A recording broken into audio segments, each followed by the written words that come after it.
Students हम discuss करेंगे important news के बारे में और उससे रिलेटेड जो इन्फॉर्मेशन है हमारी यूपीएससी के एग्जाम के पर्सपेक्टिव से इम्पोर्टेंट, उसको हम यहाँ पे डिस्कस करेंगे।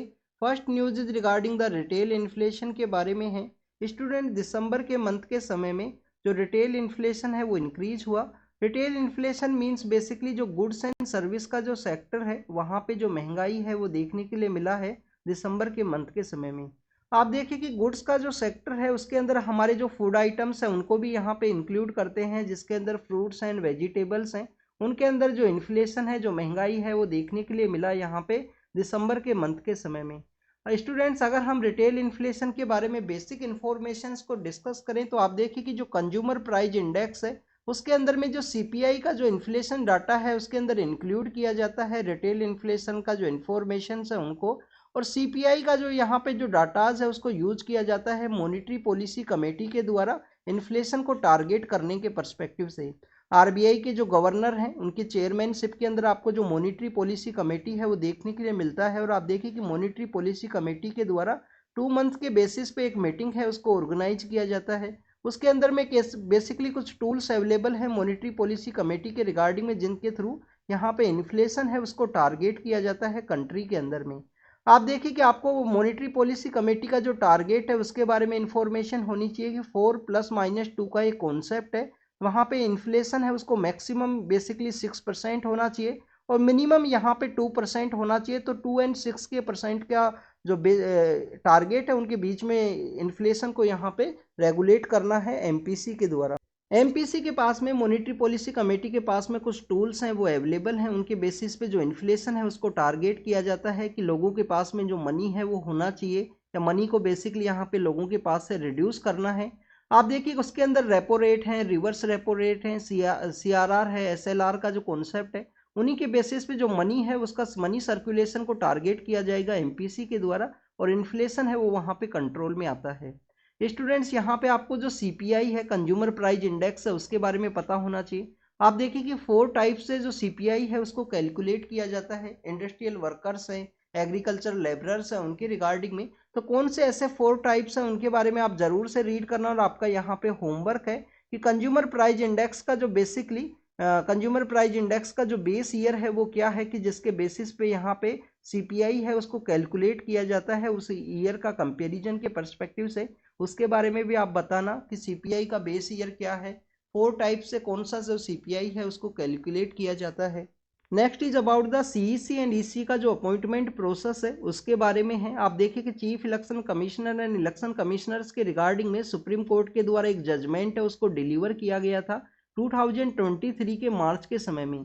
सुप्रीम कोर्ट ने माना कि यहाँ पे जो सीईसी है, chief election commissioner and election commissioners का जो अपॉइंटमेंट है एक सिलेक्शन कमेटी के थ्रू कैरी आउट किया जाएगा। सिलेक्शन कमेटी के अंदर 3 मेंबर्स रहेंगे, हमारे जो पीएम हैं, prime minister of India, chief justice of India हैं और इसके अलावा लीडर ऑफ अपोजिशन है जो यहाँ पे लोकसभा के अंदर में। उन 3 पर्सन्स को रखा गया सीईसी एंड ईसी का जो सिलेक्शन कमेटी है उसी के रिगार्डिंग में। उसके बाद में आप देखिए कि गवर्नमेंट के द्वारा बेसिकली एक लॉ है जिसको प्रपोज किया गया पार्लियामेंट के अंदर में और गवर्नमेंट के द्वारा जो अपना कानून है उसके अंदर में बताया गया कि सिलेक्शन कमेटी के अंदर में पीएम है। पीएम के अलावा आप देखिए कि यूनियन कैबिनेट मिनिस्टर हैं जिनको कि बेसिकली यहाँ पे नॉमिनेट किया जाएगा पीएम के द्वारा और लीडर ऑफ अपोजिशन। और अगर लीडर ऑफ अपोजिशन का यहाँ पे सीट नहीं है तो जो लार्जेस्ट पार्टी है अपोजिशन के अंदर में लोकसभा के अंदर में उसके जो लीडर हैं उनको अपॉइंट किया जाएगा यहाँ पे सिलेक्शन कमेटी के अंदर में।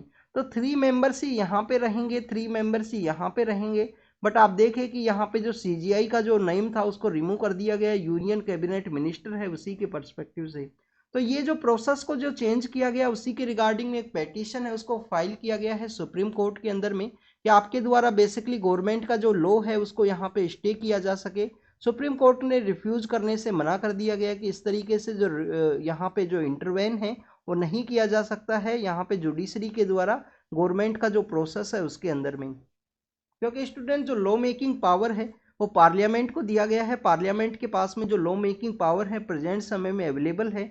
इसके अलावा आप देखिए कि बेसिकली 2 प्रोविजंस के ऊपर में यहाँ पे जो डाउट है वो क्रिएट किया गया था, उसी के रिगार्डिंग में जो पेटिशन है उसको फाइल किया गया। एक तो आपको यहाँ पे जो सेक्शन 7 है हमारे सीईसी एंड ईसी का जो अपॉइंटमेंट एक्ट है उसके रिगार्डिंग में सेक्शन 7 है that is basically regarding the selection committee के पर्सपेक्टिव से है।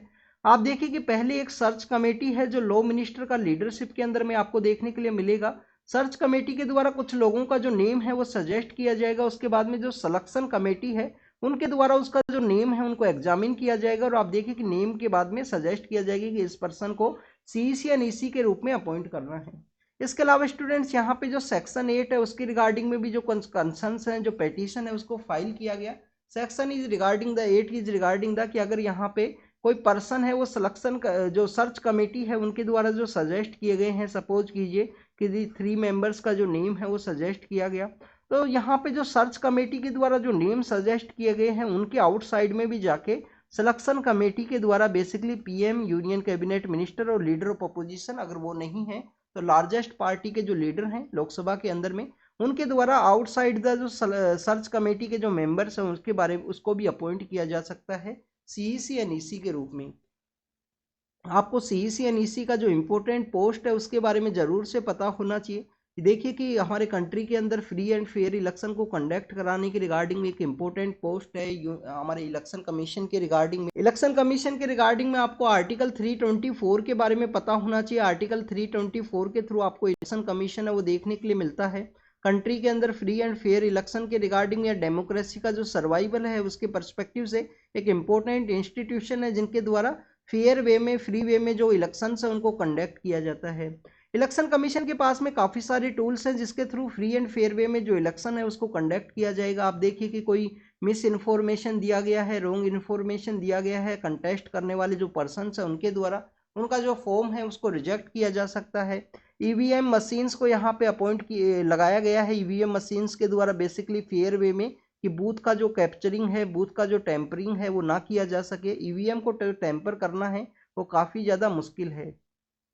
और अगर हम ईवीएम के पर्सपेक्टिव से ही डिस्कस करें तो वीवीपैट का जो कॉन्सेप्ट है वो भी आपको देखने के लिए मिलता है, जो कि 2013 के समय नागालैंड के समय इंट्रोड्यूस किया गया था और 2018-19 के समय बेसिकली आपको हमारे जो लोकसभा के इलेक्शन है 19 के उस समय भी देखने के लिए मिला। Voters verified paper audit trail है जिसके रिगार्डिंग में यहाँ पे आपका जो वोट है उसको निश्चित किया जाता है। इलेक्शन कमीशन के द्वारा यहाँ पे जो रैंडम जो बूथ है वहाँ पे वीवीपैट का जो कैलकुलेशन है उसको कैरी आउट किया जाता है और 99 पॉइंट कुछ परसेंटेज में जो बिल्कुल करेक्शन है वो देखने के लिए मिला यहाँ पे वीवीपैट मशीन के अंदर में। तो this is all the information related to the fair conduct के बारे में है इलेक्शन प्रोसेस के परस्पेक्टिव से। आप देखिए कि 12 जनवरी का जो दिन है उसको यूथ डे के रूप में सेलिब्रेट किया जाता है। नासिक के अंदर जो यूथ डे है उसको सेलिब्रेट किया गया पीएम सर के द्वारा। और आप देखिए कि नासिक कहाँ है, महाराष्ट्र के अंदर में। काफ़ी सारी जो रिवर्स है वहाँ से ओरिजिनेट करती हैं नासिक के एरिया से, तो आपको उन रिवर्स के बारे में इंफॉर्मेशन होनी चाहिए। यूथ डे के बारे में डिस्कस करते हैं। 12 जनवरी का जो डे है वो बेसिकली हमारे स्वामी विवेकानंद का जो बर्थ एनिवर्सरी है उसको यूथ डे के रूप में सेलिब्रेट किया जाता है। हमारे कंट्री के अंदर 1984 से इस डे को जो सेलिब्रेशन है वो स्टार्ट किया गया था स्टूडेंट 12 जनवरी के समय में।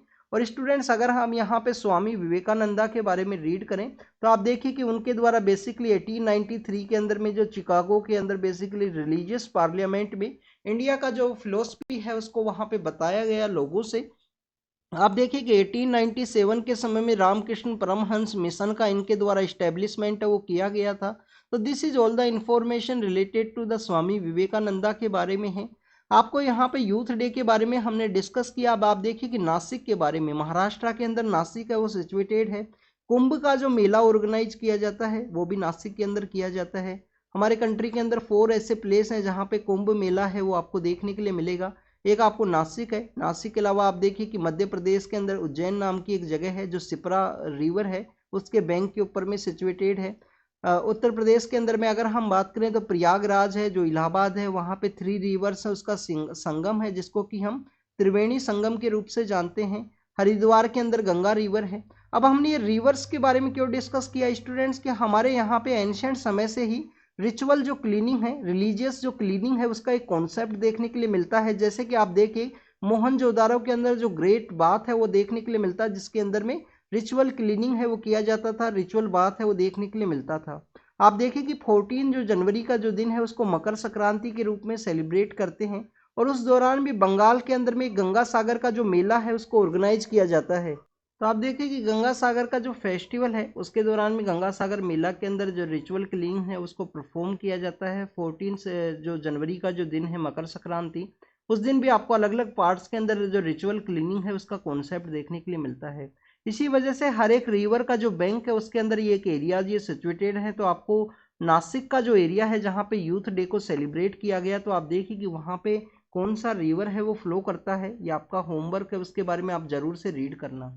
नेक्स्ट अगर हम बात करें स्टूडेंट, केरल के द्वारा जो ओरिजिनल सूट है उसको फाइल किया गया है, तो आपको ओरिजिनल ज्यूरिसडिक्शन के बारे में भी यहाँ पे एक इन्फॉर्मेशन होनी चाहिए।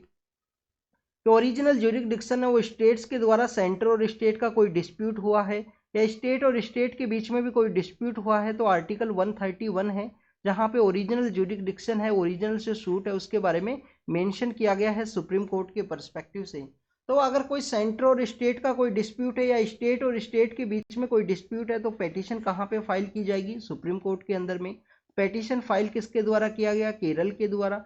आप देखिए कि जो FRBM एक्ट है, यह हमारा जो फिजिकल सेक्टर रिस्पॉन्सिबिलिटी जो एक्ट है, रेगुलेशन का जो एक्ट है, उसी के रिगार्डिंग में है कि FRBM एक्ट के द्वारा यहाँ पे यूनियन गवर्नमेंट के द्वारा कुछ रेगुलेशन है वो लगाए गए हैं। तो ओपन मार्केट के थ्रू जो मनी है उसको बोरो नहीं किया जा सकता है। केरल के द्वारा ऐसे एलिगेशन है वो लगाए गए। स्टूडेंट, केरल को बेसिकली अलाउ किया गया है सुप्रीम कोर्ट के द्वारा यहाँ पे, और सेंटर को सम्मन है वो इश्यू किया गया सुप्रीम कोर्ट के पर्सपेक्टिव से। अगर हम फेडरल यहाँ पे ओरिजिनल जो सूट है जिसके अंदर पेटिशन जो फाइल किया गया, पेटिशन के अंदर में बताया गया कि जो फेडरल सिस्टम है उसके गवर्नेंस के अंदर में एक्सक्लूसिव जो पावर है वो दिया गया है फाइनेंस के रिगार्डिंग में, कि फाइनेंस का जो मैनेजमेंट हो, प्रिपरेशन हो, उसका जो बजट है उसका मैनेजमेंट एंड प्रिपरेशन हो, या बोरोइंग कहाँ से करना है उसी के रिगार्डिंग में कुछ रेगुलेशंस है वो सेंट्रल गवर्नमेंट के द्वारा स्टेट्स के ऊपर इम्पोज किए गए थे यहाँ पे बोरोइंग के पर्सपेक्टिव से। तो उसी के रिगार्डिंग में जो सूट है उसको फाइल किया गया फाइनेंशियल के रिगार्डिंग में जो रेगुलेशंस है उनके पर्सपेक्टिव से। नेक्स्ट अगर इसके बारे में आप रीड जरूर से करना। आप देखिए कि कोविड-19 के समय भी गवर्नमेंट के द्वारा कुछ रेगुलेशंस है वो लगाए गए थे बोरोइंग के पर्सपेक्टिव से। कश्मीर के अंदर आप देखिए कि जो स्नोफॉल है वो काफ़ी कम है वो देखने के लिए मिला। कंप्लीटली जो विंटर सेशन है, जो चिल्ली कैलान के रूप से हम इसको जानते हैं, 14 डेज का एक समय है कश्मीर के अंदर देखने के लिए मिलता है, जिस समय वहाँ पे हार्श जो विंटर है वो देखने के लिए मिलेगा। तो आप देखिए कि विंटर के अंदर जो स्नोफॉल ना होना ये कंप्लीटली एक क्लाइमेट चेंज का एक कंसर्न है।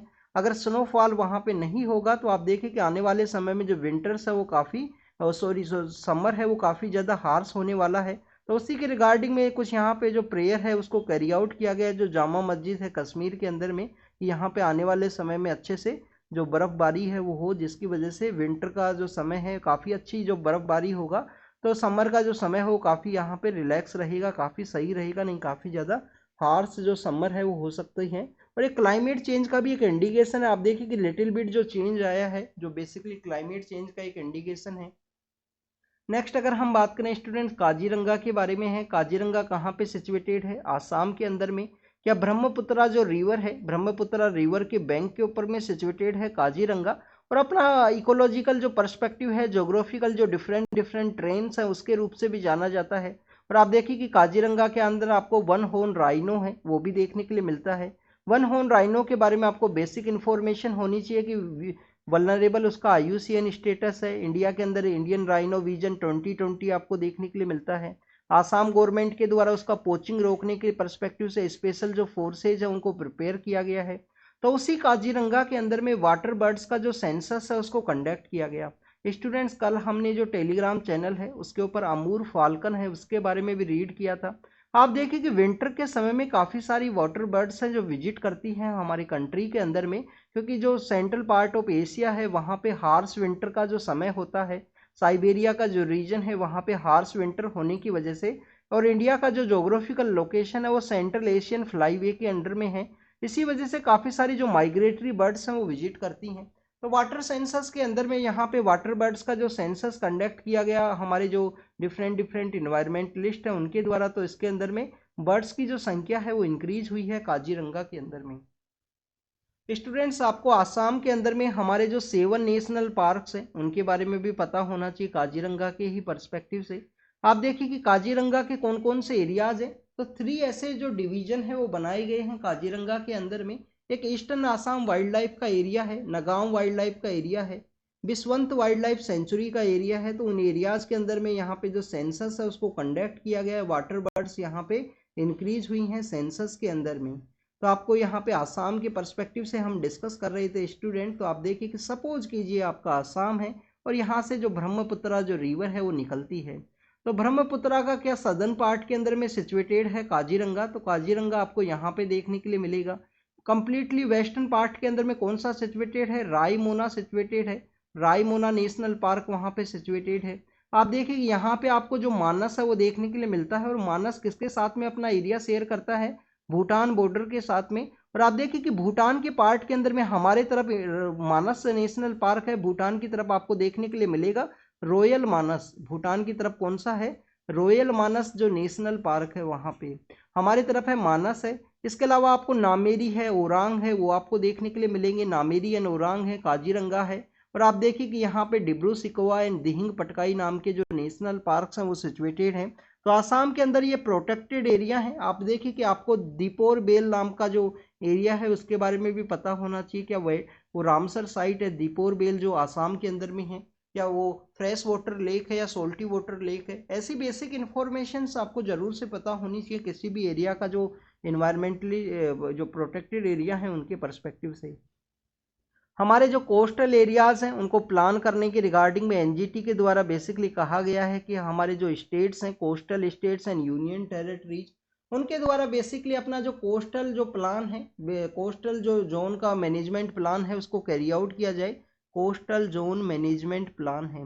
और जो हमारे आइलैंड एरियाज हैं जैसे कि अंडमान एंड निकोबार के जो एरिया हैं वहाँ पे आइलैंड कोस्टल रेगुलेशन जो जोन प्लान है, आइलैंड कोस्टल जोन रेगुलेशन जो प्लान है उसको वहाँ पे कैरी आउट किया जा सके आइलैंड एरियाज के अंदर में। आप देखिए कि यहाँ पे 2023 के अंदर में हर एक कंट्री के, हर एक स्टेट के द्वारा जो कोस्टल एरिया के अंदर सिचुएटेड है उनके द्वारा कोस्टल जोन मैनेजमेंट प्लान है उसको कैरी आउट करना था। बट आप देखें कि यहाँ पे जो उड़ीसा है, उड़ीसा के अलावा स्टूडेंट्स अगर हम डिस्कस करें कर्नाटक है, महाराष्ट्र है, कर्नाटका है, महाराष्ट्र है, उन्हीं के द्वारा अपना कोस्टल जोन मैनेजमेंट प्लान है उसको कैरी आउट किया गया। अगर हम बात करें आइलैंड एरियाज के अंदर में तो अंडमान एंड निकोबार के अंदर जो ग्रेट निकोबार है, लिटिल अंडमान है, उन्हीं के द्वारा इस तरीके का अपना जो island coastal zone regulation plan है उसको कैरी आउट किया गया है लिटिल अंडमान के द्वारा। लिटिल अंडमान के अलावा स्टूडेंट्स किसके द्वारा किया गया वहाँ पे, आप देखिए कि हमारा जो निकोबार है, ग्रेट निकोबार आइलैंड, उसके द्वारा। आपको अंडमान एंड निकोबार के अंदर में कौन सा डिग्री चैनल है, किसको सेग्रीगेट करता है, उसके बारे में भी आपको पता होना चाहिए। 10 डिग्री के परस्पेक्टिव से 2014 का जो प्रीलिम्स का पेपर है उसके अंदर एक बार क्वेश्चन पूछा गया था। आप देखिए कि अंडमान निकोबार से एक क्वेश्चन पूछा गया था, वहां पे जो बैरन आइलैंड है उसके परस्पेक्टिव से। ऐसे अंडमान निकोबार के हमारे आइलैंड्स है, बैरन आइलैंड इस तरह से सिचुएटेड है। और जनवरी 2017 के समय वो एक्टिव हुआ था बैरन आइलैंड। तो क्वेश्चन ऐसा पूछ लिया गया कि उसका इतना डिस्टेंस है वो कभी एक्टिव नहीं हुआ। आप देखिए कि डिस्टेंस के अंदर में सपोज कीजिए कि यहाँ पे डिस्टेंस है, सपोज कीजिए 40 किलोमीटर। तो डिस्टेंस के अंदर आपको जो नंबर है उसको चेंज कर दिया जाएगा यूपीएससी के द्वारा। स्टेटमेंट के अंदर में बैरन आइलैंड का मेन आइलैंड से डिस्टेंस है वो 400 किलोमीटर है, 40 को चेंज कर दिया जाएगा 400 की परस्पेक्टिव से। तो ऐसा आपको वेरिएशन है वो देखने के लिए मिलता है कि एक स्टेटमेंट के अंदर में एक जो वर्ड है उसी को चेंज कर दिया जाएगा, इंटरचेंज कर दिया जाता है यूपीएससी के द्वारा एग्जामिनेशन के अंदर में। तो इस वजह से काफ़ी केयरफुली वे में रीड करना आप एग्जामिनेशन के अंदर जब भी पेपर्स को अटेम्प्ट करते हो या प्रैक्टिस करते हो। स्टूडेंट्स नेक्स्ट न्यूज़ के अंदर अगर हम बात करें तो यहाँ पे बेसिकली स्वच्छ सर्वेक्षण के बारे में डिस्कस किया गया है। आप देखिए कि स्वच्छ सर्वेक्षण के जो डाटाज हैं ministry of housing and urban affairs के द्वारा यहाँ पे रिलीज किए गए। बेसिकली अगर हम डाटाज के बारे में बात करें तो 8th जो हमारा स्वच्छ सर्वेक्षण है उसके जो डाटा हैं उनको रिलीज किया गया। डिफरेंट एरियाज में इसको सब कैटेगराइज किया गया है। आप देखिए कि जो टॉप 5 के अंदर जो सिटीज़ हैं या टॉप 10 के अंदर जो सिटीज़ है उनका जो नेम है वो आप इजीली वे में प्रेडिक्ट कर सकते हो, क्योंकि पिछले 4-5 साल से उन सिटीज़ का जो परफॉर्मेंस है वो सेम ही यहाँ पे देखने के लिए मिला है। जैसे कि इंदौर के द्वारा 7th टाइम यहाँ पे टॉप किया गया। जब फर्स्ट टाइम स्वच्छ सर्वेक्षण को कंडक्ट किया गया था हमारे सिटीज़ के अंदर क्लीननेस के परस्पेक्टिव से, तो आप देखिए कि इंदौर का जो रैंकिंग है 25 था। उसके बाद में अपना इंदौर ने अपना जो रैंकिंग है उसको इम्प्रूव किया गया और इंदौर का जो रैंकिंग है वो फर्स्ट है कंटिन्यूस लास्ट 7 ईयर्स से। नेक्स्ट अगर आप देखें कि सूरत है, सूरत के अलावा जो भोपाल है, विशाखापट्टनम है, ये कुछ ऐसे एरियाज है जिनका नेम है वो आप काफ़ी ज़्यादा प्रेडिक्ट कर सकते हो। बट स्टूडेंट्स अगर हम बिलो द 10 जो रैंक है उसके बिलो में अगर डिस्कस करें तो काफ़ी ज़्यादा वॉलेटिलिटी आपको देखने के लिए मिलेगा। कोई सिटी है जो पिछली बार 50 की रैंक के ऊपर होगा, इस बार उसका जो रैंकिंग है वो 15 आपको देखने के लिए मिलेगा। तो आप देखें कि वहाँ पे जो वॉलेटिलिटी है वो देखने के लिए मिलती है बिलो 10 रैंकिंग के परस्पेक्टिव से यहाँ पे बताया गया। इसके अंदर सब कैटेगराइज एरियाज के बारे में भी डिस्कस किया गया है। जैसे कि जो कंटोनमेंट का जो एरिया है, कंटोनमेंट आप देखिए कि कौन सा मिनिस्ट्री के अंदर में आपको देखने के लिए मिलता है, मिनिस्ट्री ऑफ डिफेंस के अंदर में।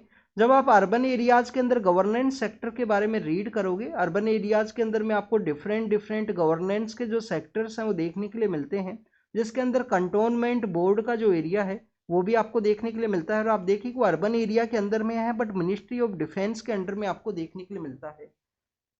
कंटोनमेंट बोर्ड में क्या इलेक्शंस को कैरी आउट किया जाता है स्टूडेंट्स, इलेक्शंस भी आपको देखने के लिए मिलते हैं। और कुछ वहाँ पे जो आर्मी के जो हाईएस्ट ऑफिसर्स हैं, जो कंटेनमेंट के जो हेड हैं, उनके द्वारा भी वहाँ पे जो चेयरमैनशिप है उसको कैरी आउट किया जाता है। तो मिनिस्ट्री ऑफ डिफेंस के अंदर में है कंटेनमेंट बोर्ड। आप देखिए कि जो मध्य प्रदेश के अंदर मऊ नाम की जो जगह है, मऊ का जो कंटेनमेंट है उसको वन ऑफ द क्लीनेस्ट माना गया है कंटेनमेंट का जो कैटेगरी है उसके अंदर में। कुछ यहाँ पे जो गंगा टाउन्स है उनको भी बताया गया कि गंगा रिवर जहाँ पे फ्लो होती है उसके बैंक के ऊपर जो टाउन्स है वो सिचुएटेड है। गंगा टाउन्स के अंदर में बेसिकली जो बनारस है, वाराणसी है, वाराणसी के अलावा आप देखिए कि हमारे यहाँ पे जो प्रयागराज है उनको गंगा टाउन के अंदर में कैटेगरी में, क्लीन कैटेगरी में रखा गया है। सफाई मित्र सुरक्षित शहर के बारे में अगर हम डिस्कस करें, जो चंडीगढ़ है, चंडीगढ़ कहाँ पे है, पंजाब और हरियाणा का जो कैपिटल है, एक यूनाइटेड कैपिटल है। आप देखिए तो चंडीगढ़ के अंदर में बेसिकली यहाँ पे सफाई मित्र जो सुरक्षित शहर है उसके रूप से उसको उसको कैटेगराइज में टॉप किया गया है उसी के द्वारा। तो यहाँ पे कुछ कंसर्न्स है वो भी रेज हुए हैं। आप देखिए कि ओनली गंगा के ही टाउन्स को क्यों यहाँ पे कैटेगराइज किया गया, कावेरी और नर्मदा की जो टाउन्स हैं उनको यहाँ पे क्यों नहीं ऐड किया गया इस सर्वे के अंदर में। इसके अलावा स्टूडेंट्स क्लीननेस को अगर हमको प्रमोट करना है तो हर एक पैरामीटर के ऊपर में, जैसे कि इंदौर के द्वारा किया गया, जो ओरिजिन ऑफ यहाँ पे अगर जो ओरिजिन है कचरे का उसी के समय में उसका सेग्रीगेशन, वेट जो कचरा है, ड्राई जो यहाँ पे वेस्ट है, दोनों को सेग्रीगेट करना है। लोगों को यहाँ पे पार्टिसिपेशन है उसको इंक्रीज करना है। लोगों के अंदर में यहाँ पे सिटीजन सेंट्रिक अभियान होना चाहिए, बिहेवियर चेंज आना चाहिए लोगों के अंदर में, जिसकी वजह से हमारे सिटीज हैं, अर्बन एरियाज के अंदर जो क्लीननेस है वो हो सके। आप देखिए कि दिल्ली के अंदर में आपको जो क्लीननेस है वो नहीं देखने के लिए मिलेगा, बट न्यू दिल्ली जो म्यूनसिपल कॉरपोरेशन का जो एरिया है उसके अंदर में आपको जो एक इंटीरियर एरिया है वहाँ पे आपको जो क्लीननेस है वो काफ़ी ज़्यादा देखने के लिए मिलती है। नेक्स्ट अगर हम बात करें स्टूडेंट्स इंडियन पुलिस सिस्टम के बारे में है। आप देखिए कि अभी रिसेंटली जो डीजीपीज का जो मीटिंग हुआ था, डीजीपी एंड आईजीपीज का जो मीटिंग हुआ, कहाँ पे हुआ, राजस्थान के अंदर जो जयपुर है वहाँ पे पीएम सर के द्वारा मीटिंग के अंदर पार्टिसिपेट किया गया। वहाँ पे पुलिस के रिगार्डिंग में काफ़ी कुछ इन्फॉर्मेशन हैं जिसको डिस्कस किया गया। आप देखिए कि हमारे पीएम सर के द्वारा ही पुलिस को जो स्मार्ट पुलिस का एक कॉन्सेप्ट है, स्मार्ट पुलिस होना चाहिए हमारा प्रेजेंट समय में। कैसे स्मार्ट होना चाहिए, हर एक वर्ड का मीनिंग है कि पुलिस बेसिकली सेंसिटिव होना चाहिए, लोगों का जो प्रॉब्लम्स है उसको सेंसिटाइज कर सके, उसको यहाँ पे लिसन कर सके। यहाँ पे पुलिस बेसिकली मोबिलाइज भी होना चाहिए, अलर्ट भी होना चाहिए, रेस्पॉन्सिव भी होना चाहिए और टैक्स सेवी भी होना चाहिए। तो बेसिकली जो टैक्स सेवी है, टेक्नोलॉजी का यूज़ है वो काफ़ी अच्छे से कर सके। तो पुलिस का जो टैक्स सेवी है उसी के रिगार्डिंग में काफ़ी कुछ डिस्कस किया गया इंफॉर्मेशन एंड टेक्नोलॉजी के यूज के पर्सपेक्टिव से इस डीजीपीज की मीटिंग के अंदर में। तो उसी को डिस्कस किया गया है कि आप देखें कि इंडिया पुलिस के अंदर में जो लोअर स्ट्रेटा है, बेसिकली जो कांस्टेबल सिचुएशंस है, कांस्टेबल्स आपको 84% के आसपास देखने के लिए मिलते हैं पुलिस सिस्टम के अंदर में। तो कांस्टेबलरी है उसके अंदर में आप देखिए कि प्रेजेंट समय में जो कांस्टेबल्स रिक्रूट होते हैं वो मोर एजुकेटेड हैं अर्लियर समय की कंपैरिजन के अंदर में। तो आप देखिए कि जो टेक्नोलॉजी है उसका बेटर वे में भी यूज कर सकते हैं। उनके द्वारा यहाँ पे कोई एविडेंस को कलेक्ट करना हो, कोई यहाँ पे बेसिकली रिकॉर्डिंग करना हो, तो उसके बारे में भी ऑलरेडी हमने एक दिन न्यूज के अंदर डिस्कस किया था कि 2 GB का बेसिकली उनको जो फ़ोन है वो प्रोवाइड किया जाता है। उसका जो 20 या 30 मिनट्स का जो रिकॉर्डिंग है उसके अंदर ही उसका जो मेमोरी है वो फुल होता है। तो यहाँ पे मोर मेमोरी का जो फ़ोन है उनको प्रोवाइड किया जाए उनकी जॉब के पर्सपेक्टिव से। तो स्टूडेंट्स यहाँ पे टेक्नोलॉजी के बारे में डिस्कस किया गया, बस कुछ बेसिक जो कंसर्न्स हैं उनको रेज किया गया है इंडियन पुलिस के रिगार्डिंग में कि आफ्टर द इंडिपेंडेंस के बाद में जो 7 डिकेड्स हैं, 70 ईयर्स का जो समय है वो यहाँ पे हो चुका है। बट आज भी जो पब्लिक है वो पुलिस के साथ में अपना जो कनेक्टिविटी है वो नहीं कर पाती है, क्योंकि पुलिस पुअर पीपल्स के रिगार्डिंग में अभी भी जो सेंसिटिव है वो नहीं है। पुलिस के रिगार्डिंग में आप देखिए कि जो काफ़ी सारे जो पुअर पीपल्स के जो केसेज है उनको डील नहीं किया जाता, जिसमें ट्राइबल कम्युनिटीज हैं। करप्शन भी एक इश्यू है। इनके अपग्रेडेड यहाँ पे जो मैनुअल्स अपडेटेड नहीं है, इनका जो टेक्नोलॉजिक वेपन्स है वो अपग्रेडेड नहीं है पुलिस सेक्टर के अंदर में। तो काफ़ी कुछ एरियाज हैं जिनके बारे में डिस्कस किया गया। मेन मोटिव यही है कि टेक्नोलॉजी सेवी का प्रमोट करने के साथ ही हमको यहाँ पे पुलिस को सेंसिटाइज करने का भी ज़रूरत है, जिससे पुलिस के द्वारा यहाँ पे पुअर पीपल्स हैं, वल्नरेबल सेक्शंस हैं, उनके केसेस को काफ़ी अच्छे से यहाँ पे डील किया जा सके। उन्हीं पॉइंट्स के बारे में आपको यहाँ पे डिस्कस किया गया। प्रकाश सिंह केस के अंदर में कुछ गाइडलाइंस है उनको इश्यू किया गया था कि पुलिस को बेसिकली ये कुछ बेसिक गाइडलाइंस है उनके बारे में इंफॉर्मेशन होनी चाहिए, तो उसके बारे में आप जरूर से रीड करना जब भी आपको समय मिले प्रकाश सिंह केस के पर्सपेक्टिव से। नेक्स्ट अगर हम बात करें तमिलनाडु का मैप है, और आप देखिए कि रामेश्वरम का जो एरिया है वो शो किया गया है। तो रामेश्वरम का एरिया के बारे में बताया गया सिटीजनशिप के पर्सपेक्टिव से। आप देखिए कि जो तमिलनाडु के अंदर जो तमिलियन पर्सनस हैं जो कि श्रीलंका से माइग्रेट करके आए थे, उन लोगों को यहाँ पे कुछ यहाँ सिटीजनशिप वो दिया गया है, उसी के बेसिस में यहाँ पे डिस्कस किया गया। आप देखिए कि स्टूडेंट जो सिटीजनशिप अमेंडमेंट एक्ट है, सिटीजनशिप अमेंडमेंट एक्ट है, उसके अंदर में बेसिकली जो बांग्लादेश है, पाकिस्तान और अफगानिस्तान के एरिया के अंदर से जो लोग हैं अदर देन मुस्लिम कम्युनिटी के अलावा, क्योंकि गवर्नमेंट के द्वारा माना गया था कि जो मुस्लिम्स हैं उनका डोमिनेटिंग कंट्री है, तो उनका जो प्रोसिक्यूशन है उसे उन कंट्रीज के अंदर में नहीं हो सकता। उसके अंदर में जो भी माइनॉरिटी जो कम्युनिटीज़ हैं, पाकिस्तान है, अफगानिस्तान है, और आप देखिए बांग्लादेश से जो इंडिया के अंदर जो माइग्रेट किए हैं, उन लोगों को बेसिकली वहाँ पे जो सिटीजनशिप है उसको देने के बात की गया था। आपको यहाँ पे कट ऑफ डेट के बारे में भी पता होना चाहिए कि क्या कट ऑफ डेट है सिटीजनशिप अमेंडमेंट एक्ट का, क्योंकि इंटरव्यू के अंदर में ऐसे आपसे बेसिक क्वेश्चंस पूछ लिए जाते हैं। कट ऑफ डेट क्या है, क्या 2014 का 31 मार्च है वो कट ऑफ डेट है, या 2015 का 31 मार्च है जो कट ऑफ डेट है सिटीजनशिप अमेंडमेंट एक्ट का। सिटीजनशिप के रिगार्डिंग में हमारे कॉन्स्टिट्यूशन के अंदर आर्टिकल 5 to 11 है, उसके अंदर में सिटीजनशिप के बारे में डिस्कस किया गया है। आर्टिकल 11 के अंदर कहा गया कि पार्लियामेंट को हाईएस्ट अथॉरिटी है सिटीजनशिप के रिगार्डिंग में। आप देखिए कि उस हाईएस्ट अथॉरिटी के अंदर ही पार्लियामेंट के द्वारा जो सिटीजनशिप एक्ट है उसको पास किया जाता है। सिटीजनशिप को गेन करने के 5 एरियाज बताए गए हैं, और आप देखिए कि रिलीजन को एक क्राइटेरिया हो नहीं माना गया है कि रिलीजन के बेसिस पे आप यहाँ पे जो सिटीजनशिप है वो लोगों को दो, तो रिलीजन को एक क्राइटेरिया है वो नहीं माना गया था। बट यहाँ पे सिटीजनशिप एक्ट के अंदर में रिलीजन के पर्सपेक्टिव से जो माइनॉरिटी कम्युनिटी है उनका वहाँ पे प्रोसिक्यूशन हुआ है, अगर वो माइग्रेट किए हैं उनको सिटीजनशिप देने के बारे में डिस्कस किया गया है इस एक्ट के अंदर में। तो आप देखें कि जो श्रीलंका से जो लोग आए थे उस समय ये क्वेश्चन रेज किया गया था कि श्रीलंका से जो तमिलियन पर्सन है जिनके कैंप्स हैं तमिलनाडु के रिगार्डिंग में, उनको सिटीजनशिप क्यों नहीं दिया गया, वो लोग भी तो वहाँ पे माइग्रेट किए हैं श्रीलंका से बेसिकली। और भी काफ़ी कुछ एरियाज हैं जिनको सिटीजनशिप देने के बारे में डिस्कस किया गया था उस एक्ट के अंदर में, तो उसी के बारे में डिस्कस किया गया है कि कुछ लोगों को जो सिटीजनशिप है वो यहाँ पे मिला है सिटीजनशिप के पर्सपेक्टिव से ही। नेक्स्ट अगर हम बात करें पल्सेज के बारे में है, तो आप देखिए कि पल्सेज का यहाँ पे इंडिया के अंदर एक जो कॉन्फ्रेंस है वो ऑर्गेनाइज होने वाला है फरवरी के मंथ के समय में। ग्लोबल पल्सेज जो कन्वेंशन है वो ऑर्गेनाइज होगा, ग्लोबल पल्सेज कन्वेंशन है वो यहाँ पे ऑर्गेनाइज होगा। इसको किसके द्वारा ऑर्गेनाइज किया जाएगा, इंडिया के अंदर में जो नाफेड है, नाफेड के अलावा देखिए कि पल्सेज के रिगार्डिंग में जो एसोसिएशन है, ग्लोबल पल्सेज का जो एसोसिएशन है उसके द्वारा बेसिकली पल्सेज का जो कन्वेंशन है उसको ऑर्गेनाइज किया जाएगा इंडिया के अंदर में। इंडिया के अंदर में आप देखिए कि हमारा जो मध्य प्रदेश है वो हाईएस्ट स्टेट है जिसके अंदर में जो पल्सेज का जो प्रोडक्शन है वन ऑफ द हाईएस्ट आपको देखने के लिए मिलता है।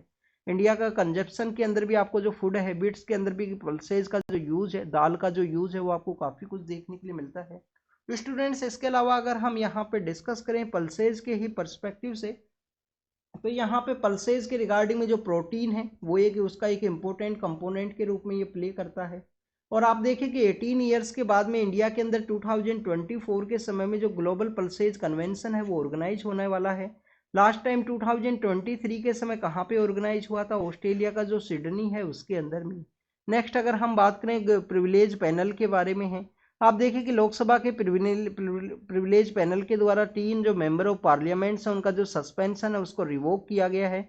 विंटर सेशन के रिगार्डिंग में काफ़ी सा कुछ लोगों का जो सस्पेंशन है उसको कैरी आउट किया गया था, उन्हीं ये सस्पेंशन को बेसिकली यहाँ पे रिवोक किया गया है, जिससे कि आने वाला जो बजट सेशन है उसके अंदर ये लोग हैं वो यहाँ पे पार्टिसिपेट कर सकें। तो आपको प्रिविलेज पैनल के बारे में भी इंफॉर्मेशन होनी चाहिए। आप देखें कि प्रिविलेज जो कमेटी है पेटिशन प्रिविलेज एंड एथिक्स का, ये इंक्वायरी के सेक्शन के अंदर में आपको देखने के लिए मिलती हैं। 15 एंड 10 का जो मेंबरशिप है, 15 आपको लोकसभा के अंदर देखने के लिए मिलेंगे प्रिविलेज कमेटी के अंदर में, और 10 आपको राज्यसभा के अंदर देखने के लिए मिलते हैं। नेक्स्ट अगर हम बात करें इंडिया और सऊदी अरेबिया के बारे में है, तो डिफेंस जो टाइज है उनको यहाँ पे बूस्टअप किया गया है। और आप देखिए कि वहाँ पे जॉइंट ट्रेनिंग है, इंडिया और सऊदी अरेबिया के द्वारा जो जॉइंट ट्रेनिंग है उसको कैरी आउट किया जा सके, उसी के रिगार्डिंग में कुछ मेमोरेंडम्स है उनको वहाँ पे रीड किया गया, उनको वहाँ पे साइन करने का जो डिस्कशन है कैरी आउट किया गया है। वाइब्रेंट गुजरात का एक समिट हुआ, इन्वेस्टमेंट समिट है, तो उसके अंदर काफ़ी कुछ जो इन्वेस्टमेंट है वो देखने के लिए मिला है, उसको यहाँ पे डिस्कस किया गया है। स्टूडेंट्स, हमारा जो साइंस का जो टीम है मिनिस्ट्री ऑफ साइंस के अंडर में, वो हवाई के लिए विजिट किए हैं। हवाई आप देखिए कि एक नॉन एक्टिव वोल्केनो आइलैंड है जो कहाँ पे सिचुएटेड है, यूएस का जो वेस्टर्न पार्ट है, यूनाइटेड स्टेट ऑफ अमेरिका का जो वेस्टर्न पार्ट है वहाँ पे। वहाँ बेसिकली एक 30 मीटर टेलीस्कोप का एक कॉन्सेप्ट है जिसको डेवलप करना है, एक टेलीस्कोप जिसका जो लेंस का जो डायमीटर है वो 30 मीटर का हो। तो उसी के रिगार्डिंग में हमारे यहाँ पे जो टीम है वो वहाँ पे विजिट करने वाली है, जिससे कि 30 मीटर टेलीस्कोप का जो डिस्कशन है उसको कैरी आउट किया जा सके। कौन कौन से कंट्रीज इस 30 मीटर टेलीस्कोप का जो इनिशिएटिव्स है उसके पार्ट हैं, आप देखिए कि यूएसए है, यूएसए के अलावा आप देखिए कि जापान है, जापान के अलावा चाइना है, कनाडा है और इंडिया है। चाइना है, चाइना है, कनाडा है, कनाडा के अलावा आप देखिए कि इंडिया है। तो 5 कंट्रीज इसका पार्ट है 30 मीटर टेलीस्कोप के रिगार्डिंग में। हवाई के बारे में आपको पता होना चाहिए कि हवाई के अंदर में बेसिकली काफ़ी कुछ ऐसे इनिशिएटिव्स हैं उनको चलाया जाता है। ये 30 मीटर का जो टेलीस्कोप है वो बताया गया है मऊआ की नाम का जो एरिया है वहाँ पे। नेक्स्ट अगर हम बात करें इंडियन एयरफोर्स का एक एयरक्राफ्ट है जो 2016 के समय में बेसिकली डिसअपियर हुआ था स्टूडेंट्स की, वो जो लोग हैं वो कहाँ पे चले गए थे, उनका जो डेब्रीज है वो बेसिकली बे ऑफ बंगाल के अंदर में मिला है। National institute of ocean technology का जो इंस्टीट्यूशन है उसके यहाँ पे सर्वे है उसको कंडक्ट किया गया, तो उसी समय में वो वहाँ पे जो डेब्रीज है वो मिली हैं बे ऑफ बंगाल के रीजन के अंदर में। टीबी के पर्सपेक्टिव से है, आप देखिए कि उसके कुछ नोटिफिकेशंस हैं, जो नंबर ऑफ केसेज हैं वो यहाँ पे सामने आए हैं, उसके बारे में बेसिकली बताया गया है। आपको टीबी को एलिमिनेट करने का जो ईयर है उसके बारे में भी आपको इन्फॉर्मेशन होनी चाहिए। नेक्स्ट अगर हम बात करें श्रीलंका के अंदर में जो डेप्थ है उसको रीस्ट्रक्चर करने के बारे में डिस्कस किया गया है।